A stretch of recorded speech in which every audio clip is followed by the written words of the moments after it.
Fast. So fast, so fast, so furious. All right. We're doing it. Hobbs and Shaw, we saw it. I saw it like a while ago, so I remember almost nothing. This movie went in one ear and out the other, and I don't even mean that in a bad way, but... No, I saw it a week ago, and it's kind of the same with me. I was looking back on when we did these, because I wasn't sure. It was almost exactly 2 years ago. How about that? That we did. Jesus, yeah. And I ranked them anyway. Oh, I don't have my rankings, but whatever. Right. I can remember like around where this would go. Yeah, that's okay. I didn't have a superhero count for this, it being a bonus episode and all. Of course. So, I mean, you usually do it for bonus episodes, but whatever. Yes, I do. We had a lot of work to do. We had three. It was a 3-podcast week. 4 for me because of gray balls. Right. So we had a lot to fit in here, folks. But if you do want a superhero count, just go back to any one of the 8 Fast and Furious movies. I know, because they're all in them. So, I feel like I'm in like a laid-back Patreon mode because we just recorded a Patreon episode. Yeah, exactly. Yeah. And I got to get into it, baby. We're talking about Hobbs and Shaw. Hobbs and Shaw. Okay, so this came out July 13th or August 2nd in the U.S., and it was a Hobbs and Shaw movie, Fast and Furious spinoff. Yeah. And so far, it has made $437 million on its $200 million budget, and it is still opening around the world where these movies usually do better.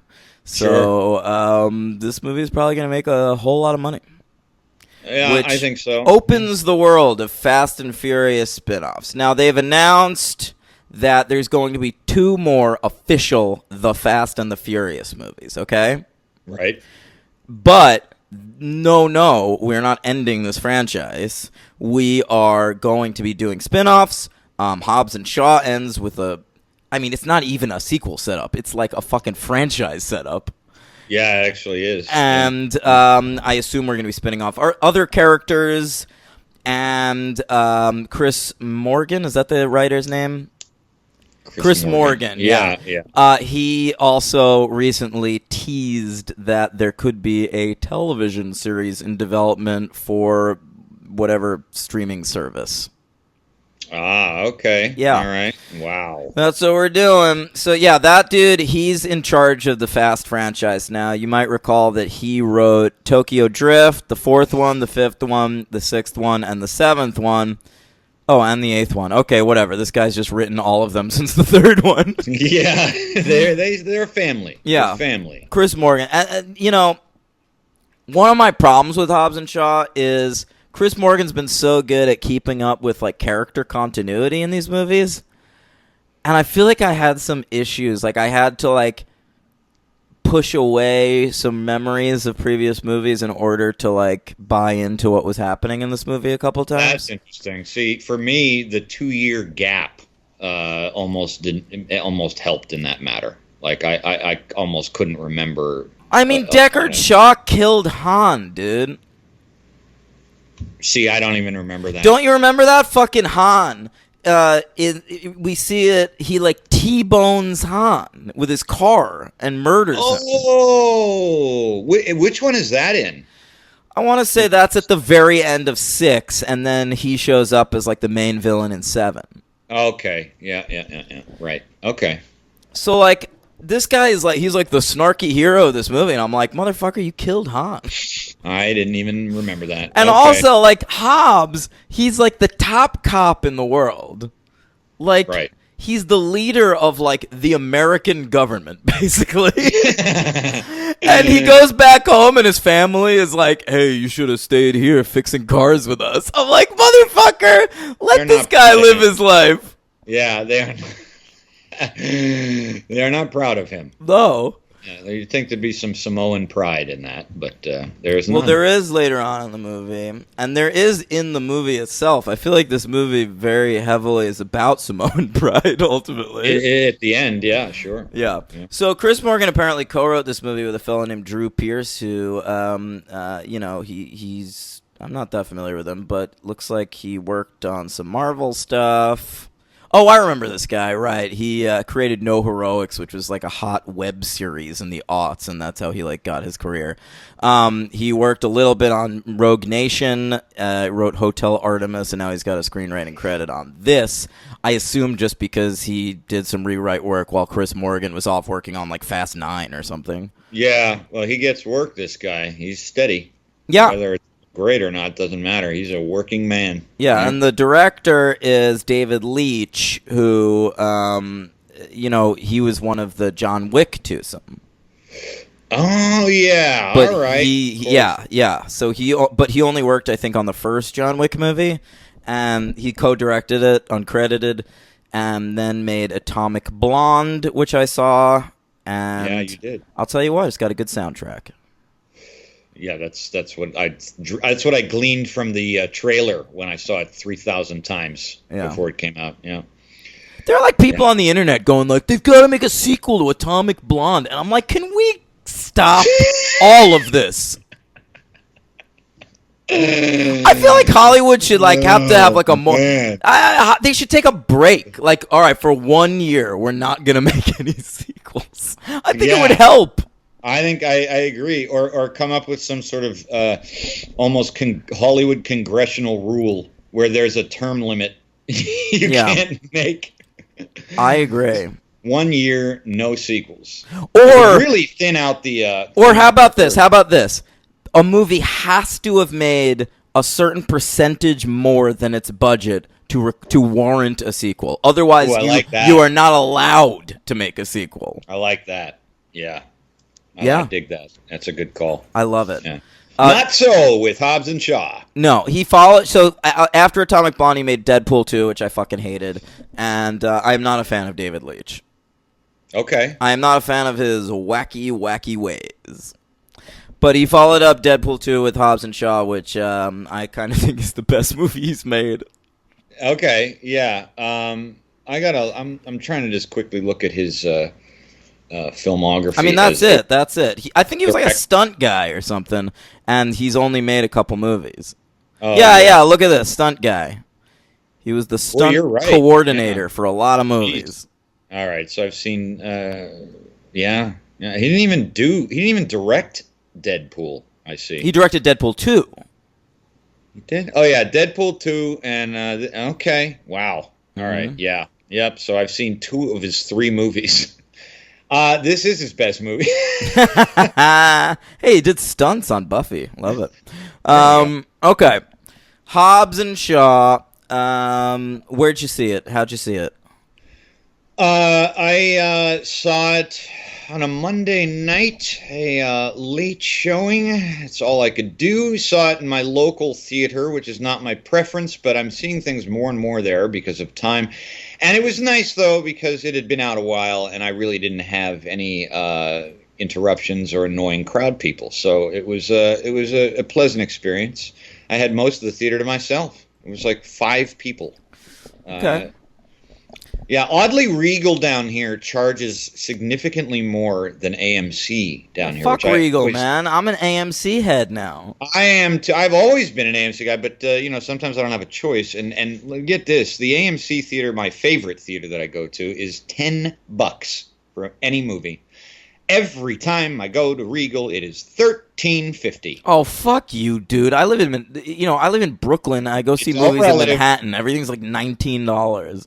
I lived there too. I know. I'm just saying, in relativity, it's pretty irritating that I had $13.50. But all right, how was your theater going experience? It's nothing. It was fine. It was good. I mean, my main thing during seeing this movie, it is really long. Oh, dude, I'm with you, man. 2 hours and 17 minutes, like 3 closing credit scenes. Give me a break.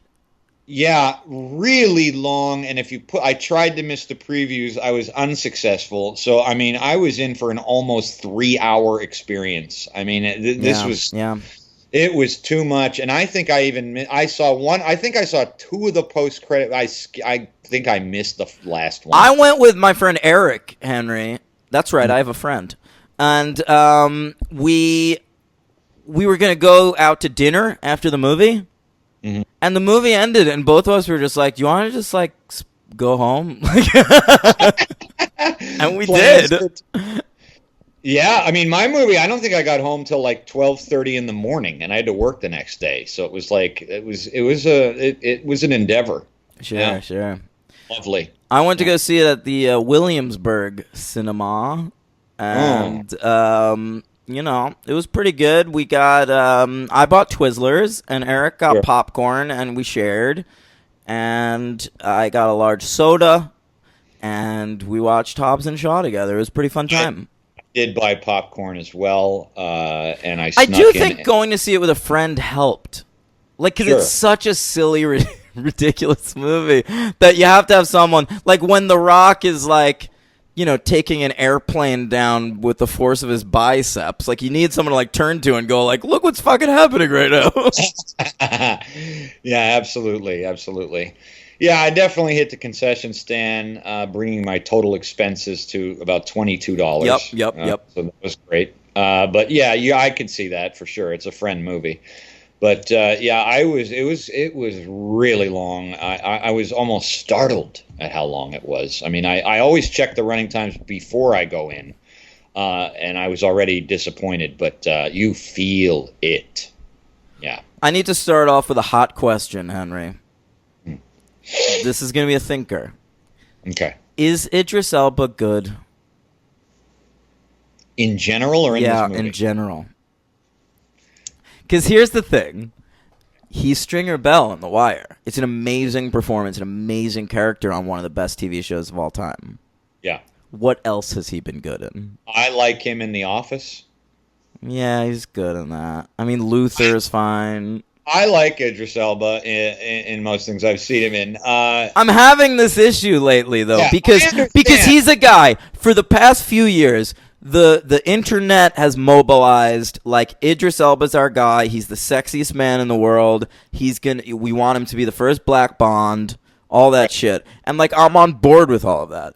But, like, if we really think about it, I feel like every time I see Idris Elba in something, like, we want him to be the Black Bond.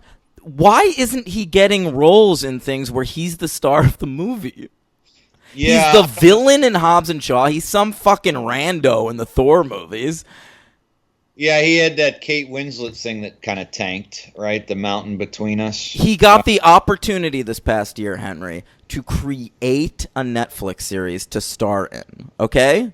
That's a big opportunity. Sure. He created a show called Turn Up Charlie where he's a famous DJ.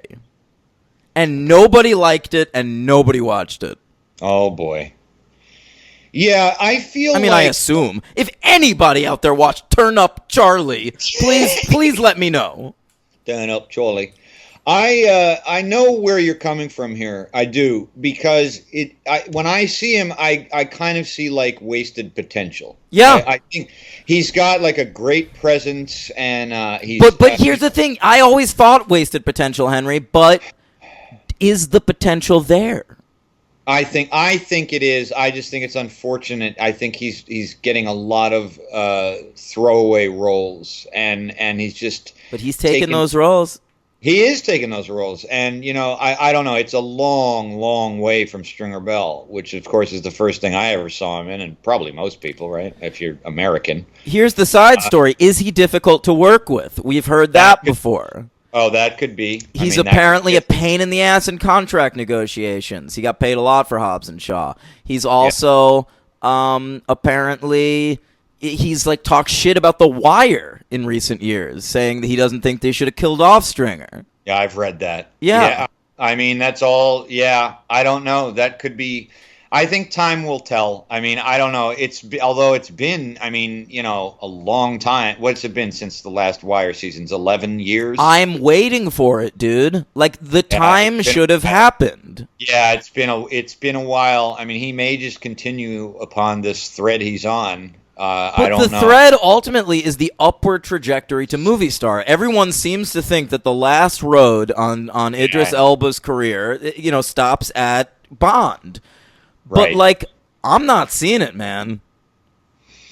And he's the villain in Hobbs and Shaw. And Hobbs and Shaw does kind of an interesting thing in which they set up an evil organization that's sort of like fucking Spectre and Bond. It's exactly like that, if we're being honest. It is. Very much. But Idris Elba is not the Blofeld of this organization. No, he's not. He's a fucking henchman. He is. He got defeated in this movie. He's got that one line on Black Superman that's funny, and he delivers it funny. But, ultimately, he's going to disappear again from this fucking franchise. And we're going to meet, the actual guy who matters, because at the end of the movie, we, see there's, a head. It's like fucking Inspector Gadget, man. Did you watch it? I talked about this with Eric. Eric said Inspector Gadget to me, and I was thinking the same thing. There was Dr. Claw. You would see his hand, and he'd be, petting a cat. There's a fucking Dr. Claw in this movie. See, I don't even remember that in this movie. I don't remember Is that a post-credits thing? Or it might be. Did you stick around for the closing credits? Well, I saw the Samoan. I'm looking at Wikipedia. I saw them break out Helen Mirren, and I saw the Rock getting a phone call about a worse virus. But then it says there's a scene where Hobbs has the police set on Deckard. And he says that Deckard's name is Hugh Janus or something. I didn't. That's the level of humor in this film. This is such a fucking swinging dicks movie, dude. Oh, of course it is. This whole movie is just fucking pecs and dicks. Oh yeah, it's ridiculous. Yeah, there must be a fucking special feature on the DVD with just the entire cast of this movie comparing penis sizes. Roman Reigns is here's mine. Oh my! And everyone laughs at him. And that's why I do appreciate more than I think I did in the other movies Jason Statham in this, because he's a welcome relief. We've talked about The Rock before. We love him. But, it's a welcome relief just to see an at least... Well, that was that was the impetus for this movie. Is they thought they liked the chemistry between Statham and The Rock. They were two of the easier actors to work with on set, and they were like, "Let's put them in a spinoff." Yeah, sure. I think they're funny. I laughed at quite a few jokes, which surprised me. No, they have great banter. They're really funny together. Yeah. You know who doesn't have great banter? Who? Sorry, it's a seltzer. Ryan Reynolds. Oh my god. Dude, the cameos in this movie were exhausting. I actually liked Ryan Reynolds in his first scene where he first showed up in that diner. It's okay. Yeah, him having the I actually laughed out loud when he revealed that he had the same tattoo as The Rock. Yeah, it's just, is this what Ryan Reynolds is going to do now? Yes. That's it, right? That's always what Ryan Reynolds has done, dude. Well, I don't know. I feel like I'd seen He's him. doing nothing different from Two Guys, a Girl, and a Pizza Place. Is that right? Yeah. I didn't know. I thought maybe he now has free reign since Deadpool to just be this guy in everything. I feel like there was a cameo in this movie I hated more than Ryan Reynolds, Henry. Kevin Hart? Oh, no, that's what it is. I liked the Kevin Hart cameo, and I found Ryan Reynolds annoying. You're right. Yeah. Even Kevin Hart's cameo is a little too long. It goes on forever because they let him improvise, but I do think it's legitimately funny. Yeah, it ain't bad. I don't know. Do you want to do the plot, or we just... What fucking plot, dude? There's a secret evil organization. They have access to a fucking... virus. A virus, of course. It's the MacGuffin. Shaw's sister happens to be working for this organization. She gets out of there by injecting the virus into her for safekeeping or something. And then they realize they either have to kill her to save the world or fucking go find this thing that will take it out of her. And while they're doing that, Idris Elba's the fucking villain. He's after them. That's right, and the virus. And he has superpowers because there are superpowers in these movies now. There are super soldiers. That's right. It's essentially like the Bond, Spectre, and the idea of creating a world of super people, genetic enhancements. So they're all going to be superhuman strength and all that shit. And Idris Elba was a soldier who went to the dark side, and Statham didn't join him, and so now they are enemies. Right. And if the virus isn't contained, it'll wipe out humanity. Yeah, that's all correct. That's the plot. Yeah, you know. Yeah. Look, I was entertained, and we deal, and the other thing is we deal with like their character arcs. So let's talk about those. Those were way more interesting to me. Where Statham and his sister's relationship, and he goes to visit Helen Mirren in prison, who's his mom. That was in Fate of the Furious. We met her. And she says, I'd love to see you and your sister here together sometime, but I don't think that'll ever happen. And then, you know, the whole movie's a bonding process between Deckard Shaw and his sister. Right, and The Rock... and The Rock has his own family issues because the entire third act of this movie takes place in Samoa, where The Rock's family lives in like a straw hut and works on cars. Correct. Yes. Who run a ridiculous organization. I don't know exactly what it is, but it's International Car Mechanics. It looked like the fucking Toretto setup in the original Fast and the Furious. Actually, you're right. Yeah. You're right. And then you got the subplot of the romantic tension between The Rock and... Oh, The Rock wants to fuck Statham's sister. And I gotta tell you, Statham's sister was this chick... actress Kirby. named Vanessa Kirby, and I kind of thought she was the star of the movie. She was good. She didn't blow me away. Or Really, anything. she's my MVP. Yeah. Oh, is that right? Yeah. No, not for me. I thought she was good. I didn't think she had a tremendous amount of charisma, but that also might be because the movie is so awash with in dicks. testosterone. Maybe Right, she yeah. just was such a relief to me. Yeah, she's just like she's kind of. I don't know. I liked her in fucking Fallout too. I think she could be good. I don't even remember her in Fallout. You don't remember they like go meet her in a bar somewhere? Jesus, I don't remember her. She did not make an impression She on has me, I guess, in Come either on. movie. You liked her in that. I like Vanessa Kirby. I think she's good. All right, maybe I did. I don't know. We watch a lot of movies. Yeah, I we love do. Fallout. I know that. One of the best movies of that year. Yeah, I agree. What about fight scenes? What did you enjoy? Oh, I thought they were great. I preferred the hand-to-hand combat stuff. I thought was pretty funny and well done. More than the the the helicopter being pulled in by the Rock. I loved that. No, of course. Although that scene goes on for fucking ever. I feel like they're in like a Exactly. perpetual U-turn for like That's the problem. 20 minutes. That's the problem, and I think that most of the hand-to-hand combat comes early, and so you're fresh. And then by the time a lot of the big set pieces happen, I mean, I'm already like ready to I'll tell you. Go ahead. There was a point in the movie where it's like when we get to Samoa, I was like, "Oh my God, no! Please, are we gonna have like 30 more minutes?" I know, and we do. We have like fucking 50 more minutes of plot. I know. But it's funny because overall, I did have a good time. I wasn't particularly looking forward to seeing this. Even though it was 2 years ago that we did all these, and I did like them. They were fun to cover. I was just not psyched. I was psyched. Movie, yeah, but the movie did it. Look, it delivered on what it does. And in my rankings, it's actually pretty high. But for the most part, I think it's a totally solid movie, and I did think it was very funny how to think back where it started and how nothing to do with cars anymore it has to do. You know what I mean? It's just completely gone. All of that is just totally gone. It's completely evolved. Yeah, I know. Over 9 movies into just like an action movie about whatever the fuck. No one after making the first movie, no one at the studio was like, "How about if in the sequel they're saving the world from a virus in Samoa?" Right. Yeah, the vision has altered greatly. But Yeah. I suppose that was the plan. Well, they wanted it to grow outward and outward and outward until they couldn't connect it to the characters anymore. And Chris Morgan says like they've considered like space shit with like they're just gonna keep going.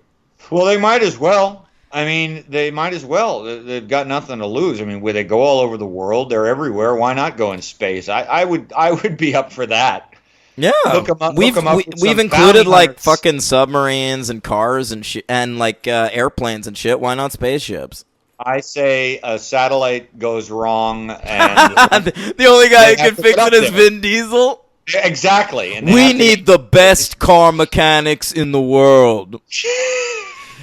The Rock is like, I know just the fools. Hobbs and Hubble. Hobbs and Hubble. Yeah, it'll be great. State him in space. Be great. It would be great. The Rock on the third rock. Yeah, do it. Yeah, go to space. Get them all on a team. You can. I can. I'm. You know that fucking- the third rock is Earth, right? I couldn't let that go by. Thank you. Go ahead. You're right. You're Yeah. actually right. It is the third rock from the sun. I want to say that I particularly like the hand-to-hand combat in Samoa because there are a lot of wrestling moves. Oh, you're such a nerd. Roman What? Reigns plays one of the Rock's brothers in this movie. I don't know if you recognized him. I wouldn't know that. I wouldn't know him. He's a famous wrestler. So, first of all, Roman Reigns' big thing in wrestling is when he gets real fired up about something, he goes, hoo-ah! Okay. All And, right. and at one point in this movie, he and The Rock did that at the same time. Oh, It was wow. awesome. You must have wet yourself. I did. And then Roman Reigns just like fucking speared a motherfucker. It was great. And at one point, The Rock just flat out suplexes a guy. That's nice. Yeah. The Samoan wrestler that I know is Jimmy Superfly Snuka. No, you know The Rock. Besides him. Yeah. Remember Jimmy Super? Yeah, of course. Do you remember Rocky Maivia, the Rock's dad? He was a good wrestler. For my time. Okay, fine. And- Well, yeah, Superfly Snook is great. I love all that guy. 80s. It's all 80s. So Yeah, yeah. the first high flyer in the WWF. That's right. I remember his signature move. Yeah. What was it? Superfly Splash or something? Top turnbuckle, guys laying out, and he just fucking splashes them. Yeah, Not yeah. an elbow or anything. Just that great belly splash. Yeah. Okay. I enjoyed this movie. What do you give it? I give it 3 stars. Yeah, me too. Yeah. All right. It's Who's your MVP? I'm going to give it to the guy who really kept me in and I thought was the funniest, and that is Jason Statham. Ooh, why are you pronouncing it that way? I don't know how to say it. Pretty sure it's Statham. Statham? Yeah. And again, it's the Brits. I don't know how some things they say. If they say Oh Statham. my God, I have no idea, but whatever. Brixton, I've heard it. Brighton, is Brighton different than Brixton? UK Dave, weigh in on this. Yeah. How do you say Jason Statham? Now, anyway, he's my MVP. Who's yours? Vanessa Kirby. But I also want to give shout outs just beyond, obviously The Rock and Statham are great, but I thought Cliff, what's that guy's name? Clifton. Oh, he's great. Cliff Curtis. Cliff Curtis. I thought he was really good in this. I didn't even recognize him at first. I did. I've always loved Cliff Curtis. Whenever he shows up in a movie, I'm always more interested. He's a great actor. I dig him a lot. So, yeah, it's a nice touch. Yeah. All right, that's about it, I guess. So that's my MVP's Kirby though, and who's your LVP? Ryan Reynolds. Yeah, same. Okay. We don't have a superhero count. No. Hey, Josh Lemur or somebody, but I feel like Josh Lemur has wanted to do this in the past. Someone make me a superhero count for this movie. Yeah, I'll read it on the next episode. Yeah, you're not going to have that many because there's not that many new people from the other ones, but you might have one with Vanessa Kirby. Idris Elba Heimdall. Yeah, you know what I mean? So it just I couldn't get around to it. But Right. Yeah, go for it if you want. I got a ranking. Yeah, I don't. I forgot to do that. Okay. But let me hear yours. All right. So at number 9, the worst Fast and Furious movie. Too Fast, Too Furious. Yeah, I think I agreed with that. Yeah. That's the one with Tyrese. Right. Number 8. Well, it's the first appearance of Tyrese, of course. Okay, right. Number 8 is The Fast and the Furious. Ooh, the first one. Okay. Number 7 is The Fate of the Furious. Yeah, we didn't love that one. All right. Number 6 is Furious 7. Yeah, I had that higher, I think. Okay. Number 5 is Fast and Furious. Yeah, that's a great one. Number 4, losing a spot, Fast and Furious Tokyo Drift. Wow, you've got Hobbs and Shaw in your top 3? I do. Wow. Yeah, I don't know. Probably recency bias, I'm sure. But, I'm still, number 3 is Hobbs and Shaw. And then number 2, which are still my 2 favorites, number 2 is Fast 5. And the best one for me still is Fast and Furious 6. All right. Well, that's a great list. My favorite's Fast 5. 6 is high. 7 is pretty high for me. I feel like Hobbs and Shaw would be probably around like 5 on my list. Yeah, that's fair. Yeah. I get it. Yeah. I feel like I love Fast and Furious is 4 through 7, and then this might be like after that. Like I like this one maybe about as much as I like Tokyo Drift or something. Okay, fair enough. Hey, by the way, speaking of the Fast and the Furious, have you heard about the original Fast and Furious director Rob Cohen's recent stuff? Spaghetti-o. No. Yeah. Okay, so Rob Cohen apparently has a transgender daughter. Okay. And the transgender daughter has come out and accused her father of sexually assaulting her as a child. Oh, my God. And apparently Rob Cohen's first wife and this transgender woman's mother confirmed that she has witnessed at least one incident of sexual abuse against her. Jesus Christ. All right. Furthermore, apparently Rob Cohen took his daughter, it was his son at the time, right. To visit sex workers in Thailand and the Czech Republic when she was 13 in an attempt to turn her straight. Oh, my God. Yeah, baby. Jesus So Christ. I'm very thankful that as a man who loves this franchise, that piece of shit's involvement is limited to the first one.